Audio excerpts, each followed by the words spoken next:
প্রিয় দর্শক, জানিয়ে দেব আমাদের হাতে থাকা সর্বশেষ আপডেট আন্তর্জাতিক বাংলা খবর। চ্যানেলটি সাবস্ক্রাইব করে আমাদের সাথেই থাকুন। মার্কিন ভাইস প্রেসিডেন্টকে নেতানিয়াহুর খোঁচা। যুক্তরাষ্ট্র ছাড়াও ইসরায়েলের কিছু বন্ধু আছে, যেমন ভারত নামের ছোট্ট একটা দেশ। যুক্তরাষ্ট্র ছাড়াও ইসরায়েলের কিছু বন্ধু আছে, যেমন ভারত নামের ছোট্ট একটা দেশ বলে মন্তব্য করেছেন ইসরায়েলের প্রধানমন্ত্রী বেঞ্জামিন নেতানিয়াহু।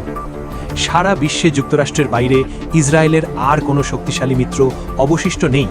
মার্কিন ভাইস প্রেসিডেন্ট জে.ডি. ভ্যান্সের এই মন্তব্যের জবাবে খোঁচা দিয়ে রবিবার ভারতকে নিয়ে এমন মন্তব্য করেন নেতানিয়াহু। ফক্স নিউজ সানডে ব্রিফিংয়ে কথা বলার সময় নেতানিয়াহু উল্লেখ করেন যে ইসরায়েলের পাশে আরও অনেক দেশের সমর্থন রয়েছে, যার মধ্যে রয়েছে ভারত নামের একটি ছোট দেশ। আপনারা তো জানেনই, সেখানে 1.4 বিলিয়ন বা 140 কোটি মানুষ বাস করে। সেখানে আমাদের কি অভূতপূর্ব সমর্থন রয়েছে। গত মাসে হোয়াইট হাউসের ব্রিফিংয়ে মার্কিন ভাইস প্রেসিডেন্ট জে.ডি. ভ্যান্স বলেছিলেন যে ইসরায়েলের উচিত মার্কিন ইরান শান্তি আলোচনাকে সম্মান করা। মার্কিন ইরান চুক্তি নিয়ে ইসরায়েলি নেতারা অসন্তুষ্ট এবং তারা মার্কিন প্রেসিডেন্ট ডোনাল্ড ট্রাম্পের সমালোচনা করছেন এমন প্রতিবেদনের বিষয়ে জানতে চাওয়া হলে ভ্যান্স বলেছিলেন, আমি যদি ইসরায়েলের সরকার মন্ত্রিসভায় থাকতাম তাহলে পুরো বিশ্বে আমার অবশিষ্ট থাকা একমাত্র শক্তিশালী মিত্রকে অর্থাৎ যুক্তরাষ্ট্রকে আক্রমণ করতাম না। আজকের সাক্ষাৎকারে নেতানিয়াহু বিশেষভাবে উল্লেখ করেন যে তিনি ফেসবুকে ভারতের কাছ থেকে প্রচুর সমর্থন পাচ্ছেন। তিনি বলেন, আপনারা তো জানেনই আমার এই ফেসবুকের ব্যাপারটি রয়েছে এবং সেখানে আমি উপচে পড়া সমর্থন পাচ্ছি। এমন আরও অনেক সমর্থক আমার থাকতে পারে। ইসরায়েলের আর কোনো মিত্র নেই। ভ্যান্সের এমন দাবি সম্পূর্ণ প্রত্যাখ্যান করে নেতানিয়াহু বলেন, আমাদের অনেক বন্ধু রয়েছে। তিনি দাবি করেন অনেক দেশই মূলত ইসরায়েলের বিশ্বমানের সাইবার নিরাপত্তা বিশেষজ্ঞদের কাছ থেকে সাহায্য পাবার জন্য মুখিয়ে আছে। নেতানিয়াহু আরও যোগ করেন, অনেক দেশের নেতাই আমাকে ফোন করে বলেন, দেখো, জনমত নিয়ে আমার কিছুটা সমস্যা আছে, কিন্তু আমি তোমাকে জানাতে চাই যে আমরা তোমাকে সম্মান করি। আমরা কি কিছু চুক্তি করতে পারি? তোমাদের সামরিক বাহিনী যা যা করে তার কিছু কি আমাদের শেখাতে পারো? এবং আমরা কি তোমাদের কিছু এআই ও সাইবার দক্ষতা পেতে পারি? ইসরায়েলি প্রধানমন্ত্রী জোর দিয়ে বলেন, ইসরায়েল সাইবার টেকনোলজিতে বিশ্বের 1 নম্বর বা 2 নম্বর দেশ এবং আমাদের টেকনোলজি অত্যন্ত উন্নত।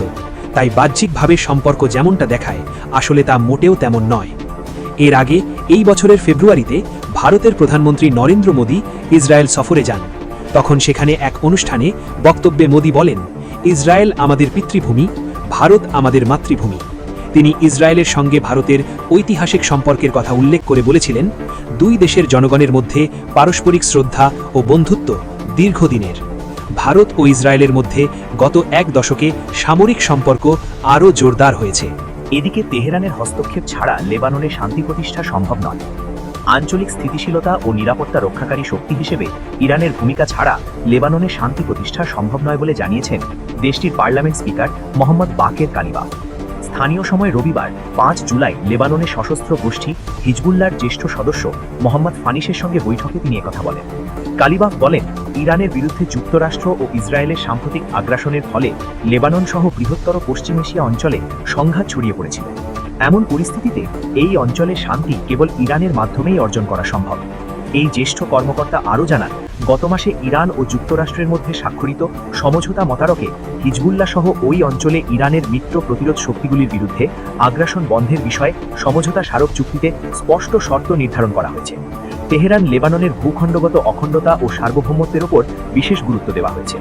এ সময় বৈঠকে স্পিকার ইরানের ওপর যুক্তরাষ্ট্র ও ইসরায়েলের সাম্প্রতিক হামলার সময় তেহরানের সমর্থনে ইসরায়েলি সরকারের বিরুদ্ধে হিজবুল্লাহর সাহসী লড়াইয়েরও প্রশংসা করেন। তিনি উল্লেখ করেন, এই লড়াই ছিল ইতিহাসের একটি সন্ধিক্ষণ, যা প্রতিরোধ গোষ্ঠী ও ইরানের মধ্যে অটুট বন্ধনকে তুলে ধরে। জুনের মাঝামাঝি সময় ইরান ও যুক্তরাষ্ট্র পাকিস্তানের মধ্যস্থতায় 14 দফার একটি সমঝোতা স্মারকে স্বাক্ষর করে। এতে লেবানন সহ সব রণবন্ধের শত্রুতা স্থায়ীভাবে বন্ধ করা, 30 দিনের মধ্যে ইরানের ওপর থেকে নৌ অবরোধ প্রত্যাহার এবং হরমুজ প্রণালী দিয়ে বাণিজ্যিক চলাচল পুনর্বহালের আহ্বান জানানো হয়েছে। এই সমঝোতা স্মারকের আওতায় উভয় পক্ষ একটি পূর্ণাঙ্গ চূড়ান্ত চুক্তিতে পৌঁছানোর লক্ষ্যে 60 দিনের আলোচনা প্রক্রিয়ায় প্রবেশ করেছে। লেবাননের তথ্যমতে মার্চের মাঝে শুরুতেই ইসরায়েল লেবাননে সর্বশেষ দফা হামলা শুরুর পর থেকে এ পর্যন্ত অন্তত 4300 জন নিহত এবং 12500 জন আহত হয়েছেন। ইরানি কর্মকর্তারা বলছেন, ইরান তেহরান সক্রিয়ভাবে লেবানন যুদ্ধের অবসান এবং দেশটির সার্বভৌমত্ব ও ভূখণ্ডগত অখণ্ডতা রক্ষার চেষ্টা চালিয়ে যাচ্ছে, যা ওয়াশিংটনের সঙ্গে স্বাক্ষরিত সমঝোতা স্মারকের অন্যতম প্রধান বিষয়। বৈঠকে হিজবুল্লাহর কেন্দ্রীয় সদস্য মোহাম্মদ ফানিস বলেন, হিজবুল্লাহ নিজেদের ইরানের ইসলামী বিপ্লবের একটি অংশ বলে মনে করেন। তিনি লেবাননের এই গোষ্ঠী এবং ইসলামী প্রজাতন্ত্র ইরানের মধ্যকার সম্পর্ক সর্বদা ভ্রাতৃত্বপূর্ণ এবং তা ধর্মীয় ও বৈপ্লবিক বন্ধনের ওপর প্রতিষ্ঠিত। তিনি আরও বলেন, ইরানের হস্তক্ষেপই লেবাননের সাম্প্রতিক যুদ্ধ থামাতে বাধ্য করেছিল। ফানিস বলেন, আমরা বিশ্বাস করি তেহরানের হস্তক্ষেপে যুক্তরাষ্ট্র ও ইসরায়েলকে সমঝোতা স্মারকের শর্তাবলী মেনে চলতে বাধ্য করার মধ্যে দিয়ে লেবাননের যুদ্ধ থামানো সম্ভব হয়েছিল। আবার এই একই পথের মাধ্যমেই যুদ্ধের চূড়ান্ত সমাপ্তিও অর্জন করা যেতে পারে বলে মত দেন তিনি। সবশেষ জানিয়ে দেব, আয়াতুল্লাহ খামেনির জানাজায় ট্রাম্পকে হত্যা করো স্লোগান। ইরানের রাজধানী তেহরানে গতকাল রবিবার মার্কিন ইসরায়েল হামলায় শহীদ সর্বোচ্চ ধর্মীয় নেতা আয়াতুল্লাহ আলী খামেনি ও তার পরিবারের 4 সদস্যের প্রথম জানাজা অনুষ্ঠিত হয়েছে। এ সময় গোটা এলাকা বিশাল জনসমুদ্রে পরিণত হয়।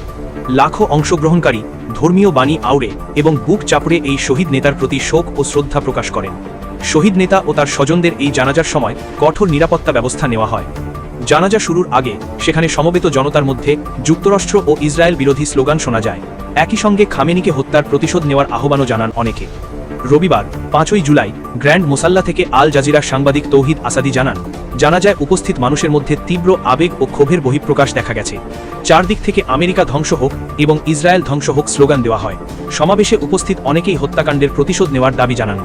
বিভিন্ন বার্তা সংস্থা প্রকাশিত ছবিতে দেখা যায়, জানাজায় অংশ নেওয়া কয়েকজনের হাতে মার্কিন প্রেসিডেন্ট ডোনাল্ড ট্রাম্প ও ইসরায়েলের প্রধানমন্ত্রী বেনিয়ামিন নেতানিয়াহুকে লক্ষ্যবস্তু হিসেবে উপস্থাপন করা প্রতীক সংবলিত ছবি রয়েছে। প্রকাশিত একটি ছবিতে জনতার হাতে থাকা একটি ব্যানারে লেখা ছিল, ওয়ান্টেড, পুরস্কার $10 কোটি, ট্রাম্প, ইরানের জনগণ শীঘ্রই আপনাকে হত্যা করবে। একই ধরনের আরেকটি বড় ব্যানারও তেহরানের একটি সড়কের পাশে টানানো হয়েছে। সেখানে থাকা মার্কিন প্রেসিডেন্টের মুখাবয়বের অংশে পথচারীদের লাথি ও লাঠি দিয়ে আঘাত করতে দেখা যায়। জানাজার নামাজের আগে সমবেত মানুষের উদ্দেশ্যে বক্তব্য দেন ইরানের কবি মোহাম্মদ রসুলি। তিনি বর্তমান মার্কিন প্রেসিডেন্টের প্রসঙ্গ টেনে বলেন, পৃথিবীর নিকৃষ্টতম মানুষটি এখনও কেন বেঁচে আছে। এরপর তিনি উপস্থিত জনতার সঙ্গে আমেরিকা ধ্বংস হোক এবং ইসরায়েল ধ্বংস হোক স্লোগান দেন। এদিন জানাজার নামাজে লাখো মানুষের সমাগম ঘটে। অনেকে সারারাত মসজিদে অবস্থান করেন, আবার অনেকেই ভোরের আগেই এসে উপস্থিত হন, যাতে সকাল 8টার নামাজে অংশ নিতে পারেন। ইরানের জাতীয় পতাকা এবং প্রতিশোধের প্রতীক হিসেবে ব্যবহৃত লাল পতাকা হাতে অনেক মানুষ খামেনির ছবি বহন করেন। প্রসঙ্গত, গত 28 ফেব্রুয়ারি যুক্তরাষ্ট্র ও ইসরায়েলের যৌথ হামলায় আলী খামেনি নিহত হন বলে প্রতিবেদনে উল্লেখ করা হয়েছে। একই হামলায় তার মেয়ে, জামাতা, 14 মাস বয়সী নাতনি এবং বর্তমান সর্বোচ্চ নেতা মোজতবা খামেনির স্ত্রীও প্রাণ হারান।